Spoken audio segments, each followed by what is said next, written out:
Assalamualaikum. Waalaikumsalam. Iya. Halo Mbak, silakan duduk. Selamat pagi. Pagi Mbak. Sebelumnya dengan Mbak Nisa ya? Ya benar, saya bisa. Gimana nih Mbak Nisa keadaannya hari ini? Hari ini masih agak pusing Mbak, masih mual muntah juga tadi. Oh masih pusing ya Mbak ya? Nah, sebelumnya perkenalkan saya Cindy Amelia selaku ahli gizi di Puskesmas ini yang akan bersama Mbak untuk konseling pada pagi hari ini selama 12 sampai 30 menit ke depan. Nah, sebelumnya untuk sesi konseling kali ini kan sesi pertama kita ya Mbak Nisa ya. Jadi nanti kita bahas mengenai penyakitnya Mbak Nisa, lalu diet apa yang disarankan untuk Mbak Nisa. Kemudian kita juga nanti akan mendiagnosis untuk permasalahan gizi Mbak Nisa itu seperti apa terkait dengan penyakit yang Mbak Nisa alami.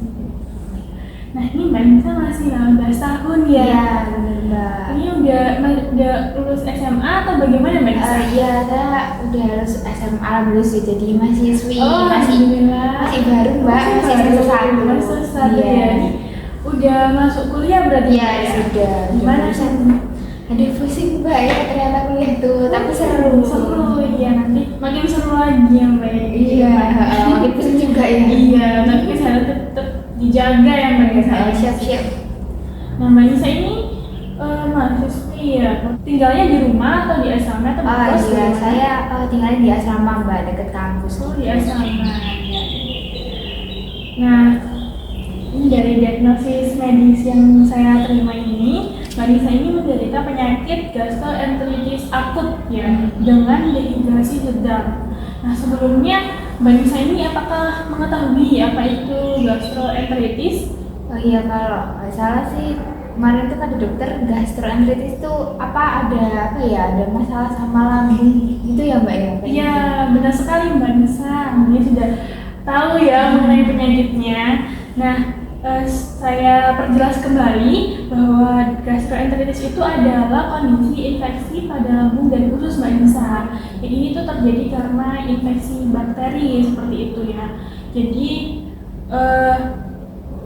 gastroenteritis itu bisa menyebabkan pengeluaran tinggi yang tidak normal nih Mbak Nisa, dan ditandai dengan tingginya volume, keenceran, terus ada juga frekuensi BAB-nya itu 3 kali atau lebih dalam sehari. Nah dari keadaan gastroenteritis tadi Mbak Nisa, itu untuk keluhan ataupun gejala awalnya Mbak Nisa itu terkena gastroenteritis itu apa ya, boleh diceritakan? Nah awalnya tuh saya tekan suka ya Mbak makan pedes gitu, jajan gitu loh Mbak, apa kayak bakso, pentol, terus apa ya batagor sama seblak kan ya, sekarang banyak yang jual seblak itu enak Mbak kalau pedes gitu biasanya. Pulang kuliah tuh saya biasanya beli kayak gitu Mbak. Nah saya tuh kalau habis makan makanan yang pedes itu biasanya mules, terus akhirnya jadi mencret gitu Mbak. Nah tapi kalau gitu saya minumin obat diabet yang kapsul tuh loh Mbak, obat diare itu biasanya saya minum sehari itu 1-2 kali itu udah mampet Mbak, udah nggak apa-apa gitu perutnya. Terus kemarin itu saya makan pedas terus mencret lagi kan. Nah saya minumin diabet kan, biasanya kan saya minum diabet, kalau saya minum diabet itu kok nggak ada perubahan, saya tetap murus, saya sampai mencretnya itu sampai 7 kali sehari Mbak, saya BAB itu, saya lemas kemarin itu di minumin diabet juga tetap nggak ada perubahan. Saya kok habis minum itu tambah mual muntah sama pusing, terus ternyata demam juga, akhirnya dibawa ke puskesmas. Seperti itu ya Mbak Nisa. Jadi kemarin itu diare, kemudian diberikan obat diabet tapi belum sembuh gitu ya Mbak ya. Padahal sebelumnya juga sembuh karena Mbak Nisa ini juga suka makan makanan yang pedes ya Mbak ya. Dan kaki lima juga ya Mbak, kayak pentol kayak gitu ya, dirombong gitu Mbak. Iya. Terus akhirnya Mbak ini diare, pun ada mual muntah juga, pusing dan juga demam ya kemarin ya Mbak ya. Itu demamnya berapa derajat Mbak? Kemarin itu waktu pertama kesini diukur tuh kalau nggak salah 40 derajatan gitu Mbak, saya sampai aduh ternyata nggak enak banget. Sekarang gimana Mbak? Sekarang kayaknya udah mendingan tapi masih lemas. Kayaknya juga masih demam tapi nggak setinggi yang kemarin. Oh, masih demam ya Mbak ini. Saya izin bertanya ya Mbak Nisa mengenai asupan makanan Mbak Nisa sehari-hari sebelum masuk rumah sakit itu bagaimana ya Mbak Nisa? Pertama kali mengenai makanan pokok atau nasi Mbak Nisa. Fungsinya Mbak Nisa bagaimana untuk nasinya? Ya untuk nasi itu saya biasanya makan nasi itu ya 3 kali sehari Mbak.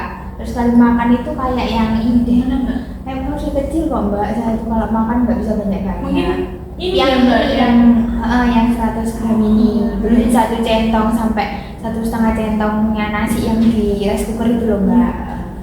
Terus saya juga kurang suka sama apa ya Pak, nasi-nasi yang terlalu lembek gitu, Oh, seperti bubur gitu. Oh iya. Jadi untuk makanan pokok atau nasinya itu Mbak Nisa makannya 3 kali sehari dan juga biasanya makannya itu 1 sampai 1,5 centong ya seperti gambar ini ya Mbak Nisa ya. Nah untuk bubur sendiri Mbak Nisa kurang suka seperti itu. Untuk protein hewani Mbak Nisa untuk konsumsi telur, daging ayam, daging sapi gitu bagaimana Mbak Nisa boleh diceritakan? Kalau protein hewani itu saya lebih suka ke telur ya Mbak. Saya tuh sering banget makan telur 3 kali seminggu lah. Biasanya di ceplok, dadar atau lare gitu saya sukanya. Kalau daging ayam, ikan sama daging sapi gitu biasanya seminggu masing-masing tuh 1 kali.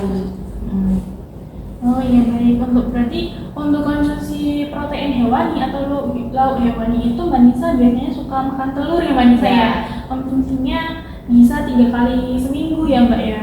Dan untuk daging sapi, ayam, telur itu masing-masing 1 kali per minggu seperti itu ya Mbak Nisa. Nah untuk tahu dan tempe Mbak Nisa, apakah Mbak Nisa juga mengkonsumsi atau bagaimana? Boleh diceritakan? Ya saya suka juga Mbak makan tahu tempe, biasa buat tambahan lauk gitu. Biasanya digoreng Mbak tahu tempenya. Saya kurang suka kalau dibikin bumbu-bumbu bacem gitu yang manis-manis tuh, saya nggak suka. Nah baik, jadi untuk tahu tempe Mbak Nisa tetap konsumsi ya Mbak Nisa 2-3 kali per minggu ya Mbak seringnya. Dan untuk olahannya biasanya digoreng ya Mbak Nisa, tidak suka dibacem atau diolah dengan bumbu-bumbu yang manis seperti itu. Oke, untuk sayur Mbak Nisa bagaimana konsumsi sayurnya, boleh diceritakan? Nah, kalau saya juga sering banget makan, tiap kali makan tuh pasti ada sayurnya Mbak. Jadi nggak terlalu pilih-pilih saya kalau soal sayur. Biasanya seringnya tuh ditumis, dibikin sup gitu Mbak. Kalau dingin kan enak gitu. Oh seperti itu, bagus sekali Mbak Nisa konsumsi sayurnya sudah bagus ya, sudah mau makan semua jenis sayur dan juga ini pengolahannya juga bagus, juga ditumis maupun disup itu juga olahan yang bagus seperti itu Mbak Nisa. Jadi bagus sekali Mbak Nisa, keren ya. Terima kasih.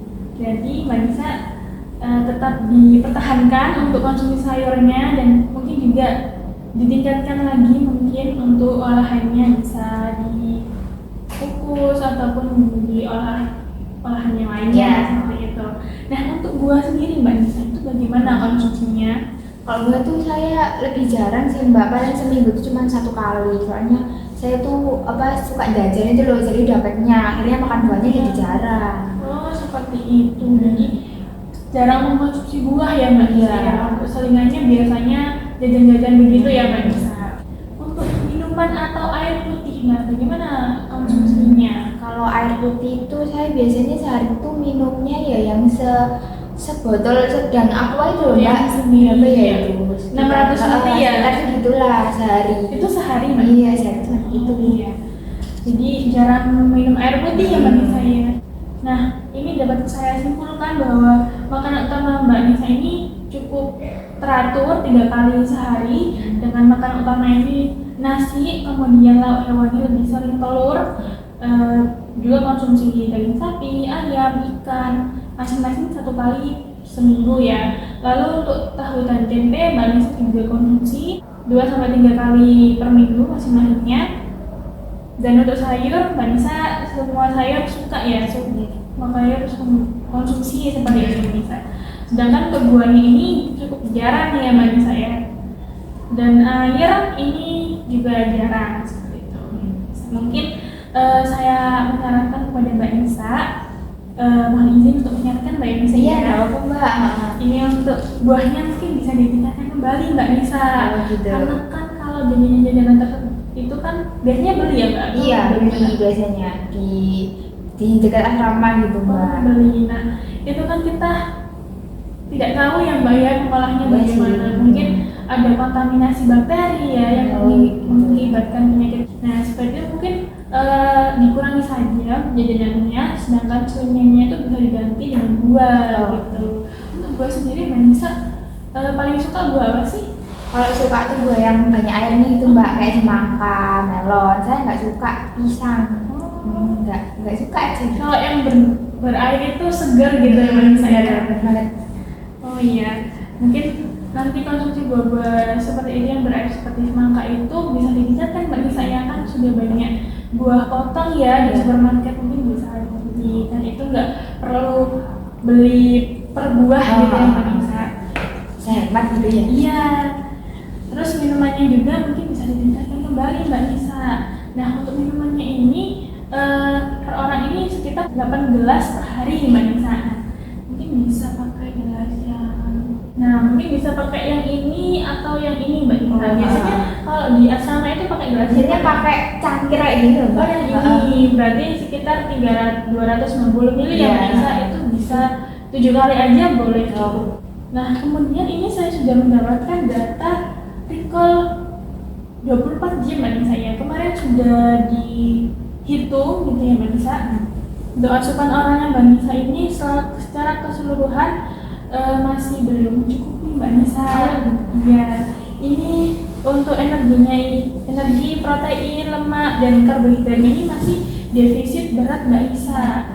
Nah, untuk rinciannya energinya ini cuma 5,5%, lalu protein 7,97%, lemak 4,13%, dan karbohidratnya ini cuma 5,73%. Tapi nggak apa-apa Mbak Nisa, nanti setelah konseling ini dengan komitmen Mbak Nisa, dengan semangat Mbak Nisa, nanti itu bisa meningkat ya Mbak Nisa ya. Bisa tadi mungkin asupannya kurang ini karena mual dan muntah Mbak Nisa ya. Kan masih lemes itu tadi loh. Iya. Jadi susah buat makan tuh, rasanya nggak enak. Iya. Nah, nanti untuk mual dan muntahnya ini mungkin nanti saya konsultasikan dengan dokter kembali ya Mbak, mengenai pemberian obat-obatan yang mengurangi rasa mual dan muntah. Sehingga nanti saya harap dengan diberikan obat itu nanti mual dan muntahnya Mbak Nisa itu bisa reda seperti itu Mbak. Jadi nanti asupannya bisa naik, ya bisa nambah, dan juga perlu untuk semangatnya Mbak Nisa ini harus tetap semangat ya Mbak ya. Harus sembuh pokoknya. Iya, pokoknya harus semangat, harus komitmen juga Mbak Nisa Pasti Mbak. untuk menaikkan asupan ini. Seperti itu. Siap-siap. Nah, lalu ini untuk data antropometri atau penghitungan ukuran tubuh Mbak Nisa, ini IMT-nya masih normal Mbak Nisa, alhamdulillah. Untuk data hasil laboratorium ini sudah saya terima. Ini untuk semuanya alhamdulillah normal ya Mbak Nisa ya, kecuali HCT dan juga limfosit. Nah, untuk HCT ini apa? HCT ini volume sel darah Mbak Nisa. Lalu kalau limfosit ini sel darah putih Mbak Nisa. Nah, keduanya ini kebetulan rendah Mbak Nisa ya. Nah, kenapa bisa rendah? Karena Mbak Nisa ini ada infeksi Mbak Nisa, infeksi bakteri yang tadi. Yang di lambung tadi. Iya, benar. Itu bisa menyebabkan HCT dan juga limfositnya ini turun gitu. Mungkin Mbak Nisa ada yang ditanyakan mengenai data laboratoriumnya. Oh iya, ini kan lagi HCT sama limfositnya turun. Berarti kalau misalnya sudah sembuh gitu, dia bisa naik sendiri ya Mbak? Iya, Bisa bisa naik normal sendiri. Kan infeksi bakterinya kan sudah tidak ada ya kalau sudah sembuh. Akhirnya si HCT dan limfositnya ini bisa naik lagi. Jadi nanti kalau Mbak Nisa sudah sembuh bisa naik lagi. Jadi Mbak Nisa harus tetap semangat nih, harus semakin komitmen lagi nih agar ini udah normal lagi seperti itu. Nah, untuk visi klinis ini sudah diperiksa ya sama suster kemarin? Iya, Mbak, ya? kemarin sudah waktu pertama masuk tadi. Oh iya, jadi nadinya udah bagus dan di sini juga udah bagus. Dan suhunya masih tinggi ya kemarin Mbak Nisa ya. Untuk urinnya ini juga kuning jernih, untuk festusnya masih cair ya Mbak Nisa ya. Kemarin tuh. Masih diare Iya, ya. saya diarinya tuh nggak enak banget mbak, sampai kaki kentut. Terusnya kayak mau kentut itu kayak ikut gitu mbak fesesnya. Jadi saya tuh terus. Oh gitu, jadi Mbak Nisa Lemes akhirnya. lemes ya karena Iya. ini ya. Diagnosis medisnya Mbak Nisa ini gastroenteritis akut ya dengan dehidrasi sedang. Nah, untuk diagnosis gizinya dari semua data tadi saya simpulkan nih bahwa asupan makanan Mbak Nisa ini masih kurang. Nah, itu bisa disebabkan karena gangguan penyakit itu tadi gastroenteritis. Nah, untuk selanjutnya itu adalah Mbak Nisa ini perlu meningkatkan kebutuhan protein karena protein ini berfungsi untuk memperbaiki jaringan yang terkena peradangan karena tadi kan ada infeksi ya Mbak Nisa ya. Nah, untuk memperbaiki jaringan itu diperlukan protein seperti itu Mbak Nisa. Nah, selanjutnya nih Mbak Nisa perlu meningkatkan kebutuhan cairan. Tadi kan ada diare ya Mbak Nisa ya. Dan di diagnosis di situ tadi saya memberikan saran untuk dietnya itu adalah diet tinggi protein dan rendah sisa Mbak Nisa ya. Sebelumnya apakah Mbak Nisa tuh siap untuk diberikan diet ini? Siap mbak, saya kan mau sembuh ya, jadi ini Harus ya. Tadi Mbak Nisa sudah berkomitmen ya untuk melakukan saran-saran diet nanti seperti itu. Nah, untuk prinsip dietnya tadi itu kan tinggi protein dan juga rendah sisa ya Mbak ya. Artinya energinya cukup saja, lalu proteinnya tinggi Mbak Nisa, 1,1 gram berat badan per hari seperti itu ya, itu sekitar 49,5 gram. Tadi kan berat badan Mbak Nisa kan 45 kilo ya Mbak Nisa ya. Ya. Lalu untuk lemaknya ini cukup 25% saja. Dari energi, kalau energinya tadi itu saya hitung 2046,7 kalori. Nah, semuanya ini cukup 56,86. Lalu karbohidrat 343,2 gram gitu Mbak Nisa. Nah, ini Mbak Nisa, ini adalah leaflet makanan Mbak Nisa ya. Nah, ini mungkin bisa dihindari. Ya, saya sarankan untuk dihindari Mbak Nisa ya, ini kafein. Karena kafein itu bisa merangsang pencernaan. Ya air putih aja gitu ya mbak. Iya, air putih aja. Susu juga Nggak boleh sebaiknya jangan, iya, karena bisa meningkatkan kerja pencernaan juga Mbak Nisa. Tuh, jadi tadi kan ada infeksi ya. Iya. Lalu makanan tinggi lemak dan gorengan ini juga mungkin dihindari aja, seperti Tadi itu ya. iya, Goreng, semuanya digoreng berarti jangan digoreng dulu. iya. Nah, kemudian makanan pedas, nah ini sebaiknya dihindari ya Mbak Nisa ya. Nggak boleh pedas ya? Iya. Nah, kemudian makanan manis. Nah, makanan manis ini juga bisa bisa Mbak. Oke, dibawa ya mbak. Iya, boleh dibawa. Asik. Nah, ini ada contoh menu sehari Mbak Nisa. Nah, Mbak Nisa ini bisa paginya makan nasi tim. Nasi tim masih bisa ya Mbak ya? Kan Iya. bukan bubur ya, masih bisa ya. Kemudian telur, Mbak Nisa kan suka Iya, telur saya nih. suka telur. Nah, telurnya bisa direbus. Oke. Kemudian cah kangkung Iya. kan agak sama ya dengan tumis-tumis, jadi Mbak Nisa bisa makan nih. Lalu ada buahnya, bisa buah apel Mbak Nisa. Nah, tadi kan kalau apel itu kan agak keras ya Mbak Nisa ya. Iya. Jadi Mbak Nisa itu bisa dikukus apelnya. Oh, gitu. Gitu.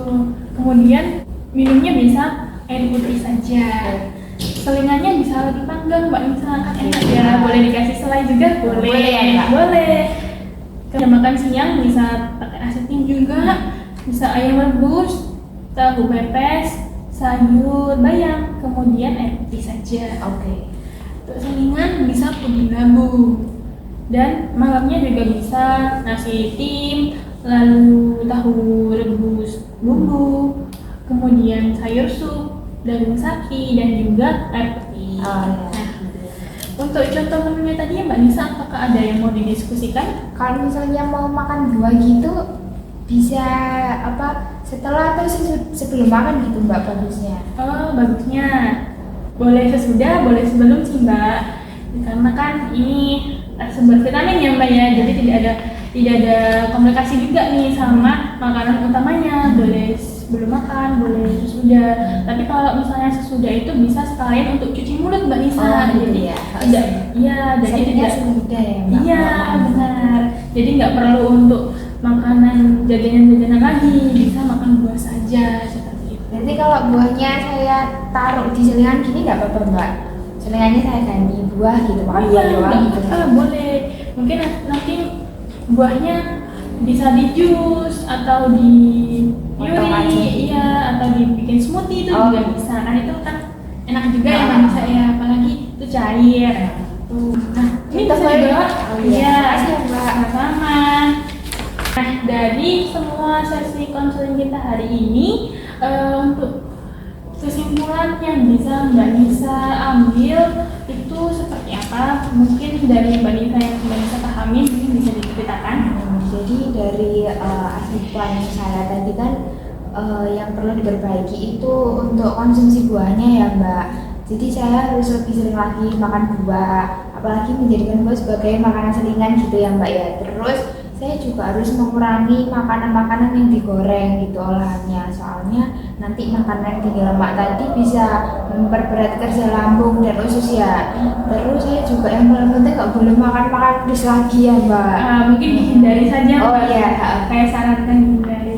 Iya, menghindari makanan pedas lagi biar sembuhnya cepat. Iya. Lalu saya juga harus banyak minum ya Mbak, karena dari diagnosisnya kan dehidrasi ya. Iya. Jadi saya minumnya tadi sekitar 7-8 gelas tadi Iya. ya Mbak, yang cangkir itu. Terus tadi juga syarat diet saya itu apa namanya, tinggi protein ya Mbak ya, agar memperbaiki jaringan-jaringan dan menyembuhkan infeksi tadi. Terus saya juga makannya harus yang rendah serat, sama ini yang lunak-lunak gitu ya Mbak ya, nasi tim gitu, yang cair-cair gitu ya. Yang cair ya. Ya, itu ya Mbak ya. Ya, ya ampun, terima kasih Mbak Nisa. Iya, Itu makasih, kesimpulannya sudah bagus sekali. Artinya Mbak Nisa sudah paham mengenai pasien kita pada pagi hari ini. Terima kasih Mbak Nisa. Nah, ini kita sudah di penghujung konseling nih Mbak Nisa. Terima kasih banyak atas waktunya. Terima kasih Mbak Nisa sudah datang ke sini dari ruang rawat inap ke sini itu sangat saya apresiasi sekali ya. Terima kasih sudah mau untuk melakukan konseling ini dan juga sudah mau berkomitmen untuk mengikuti saran-saran dan diskusi kita tadi seperti itu. Nah, ini saya jadwalkan kembali untuk kunjungan kita yang kedua, yaitu di tanggal 8 Oktober ya Mas Nisa ya, artinya sekitar 2 hari lagi. Ya. Nah, saya berdoa semoga nanti di pertemuan yang kedua Mbak Nisa lebih sehat lagi, kondisinya meningkat, kemudian asupannya juga saya harap meningkat. Iya Mbak, terima kasih kembali atas saran-sarannya tadi. Terima kasih sudah dibikinkan menu ya, sama dikasih leaflet ini yang nggak boleh dimakan juga. Terima kasih ya Mbak. Ya.